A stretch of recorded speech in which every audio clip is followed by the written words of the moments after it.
Il s'agit du texte portant protection des femmes et autres victimes des violences domestiques et de discrimination liées au genre. Une initiative introduite au Sénat par le deuxième vice-président de cette chambre haute du Parlement congolais, le sénateur Modeste Batulukwebo. Cette proposition de loi, déjà jugée recevable par la plénière, est actuellement en examen approfondi au sein des commissions PAJ et socioculturelles. Elle prévoit des mécanismes innovants de prévention, de répression et de réparation des violences, ainsi qu'un cadre clair de lutte contre les discriminations fondées sur le genre. Pour les organisations présentes, cette séance est bien plus qu'un atelier. C'est un espace stratégique de plaidoyer en vue d'une appropriation collective de cette future loi. C'est une proposition qui est saluée par les grandes personnalités, actrices de la société civile qui travaillent sur les questions des femmes, des droits des femmes, des violences domestiques et des discriminations liées au genre, qui ont apporté leur contribution, qui ont apporté leurs recommandations, qui sont déterminés à accompagner ce processus jusqu'à son adoption définitive et à sa publication, mais jusqu'à la vulgarisation.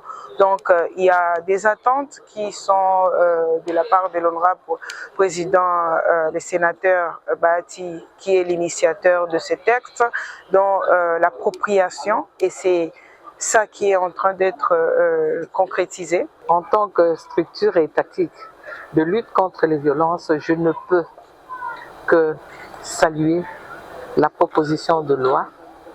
Non seulement saluer, mais aussi espérer et militer pour que cette loi soit adoptée, pour que nous ayons encore un outil de plus dans cette lutte. Mais, moyennant les amendements, parce que nous voudrions qu'elle soit une loi globalisante. Mais nous avons l'obligation, une fois la loi promulguée, de la vulgariser. Parce que ce n'est que de cette manière-là que la loi pourra être connue et qu'on pourrait également user de cette loi. Et vous comprenez, comme pays africains en général et congolais en particulier, le poids culturel pèse encore sur nous.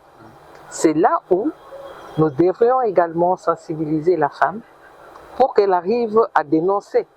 Parce que le grand problème avec les femmes, c'est qu'elles dénoncent, en même temps, elle tient son mariage, elle dit une fois dénoncée, que deviendra demain mon mariage, je ne voudrais pas perdre mon mariage, et elle reste avec ce poids-là.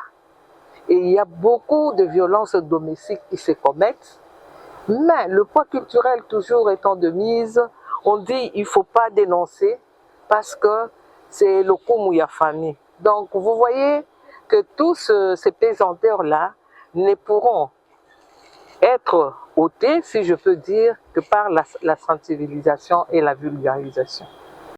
En saluant unanimement l'initiative du sénateur Batulukwebo, les associations ont exprimé leur volonté ferme d'accompagner l'ensemble du processus législatif pour que la protection des droits des femmes devienne une réalité concrète en République démocratique du Congo. Il y a une très bonne volonté politique, je parle là dans toutes les institutions. Nous allons vivre l'avènement de l'effectivité de cette loi et nous croyons bien que les violences domestiques seront bannies de notre République et la personne humaine sera honorée dans sa dignité, pour ne plus parler de ce type de violences qui ont avili notre génération. Je suis très contente que l'honorable Bahati ait proposé la loi sur les violences domestiques. Ces violences domestiques qui sont un casse-tête pour nous, les femmes congolaises. Et ce sont des violences qui restent silencieuses, parce que ce sont des violences qui sont portées par nos us et coutumes. Nos traductions acceptent la plupart des violences domestiques que les femmes sont en train de subir dans la société. Et aujourd'hui, nous avons suivi l'économie de cette loi et nous sommes très satisfaits de savoir que pour une fois, nous aurons une loi qui va permettre à ce que nous les femmes, nous puissions parler de ces violences qui restent silencieuses dans les familles et au fond de notre cœur. Mais aussi, nous avons une loi qui va commencer à protéger. C'est surtout pour nos enfants, nos filles aujourd'hui, qui sont violentées jour et nuit, et la tradition accepte que cela soit ainsi.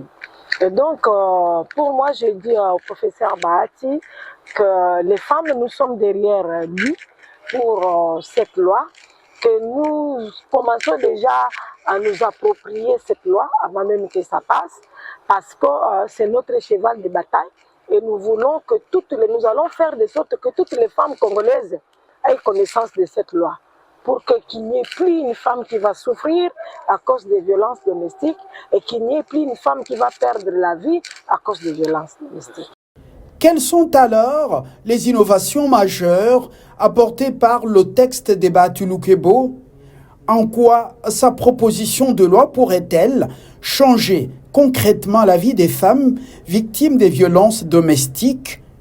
Quels sont les défis susceptibles de faire obstacle à son adoption et à sa mise en œuvre? La société congolaise est-elle réellement prête à accepter une telle transformation juridique en matière de genre? Et enfin, quelle stratégie de plaidoyer pour toucher les décideurs congolais et le grand public? Les leaders des organisations féminines ont tenté de répondre à toutes ces questions.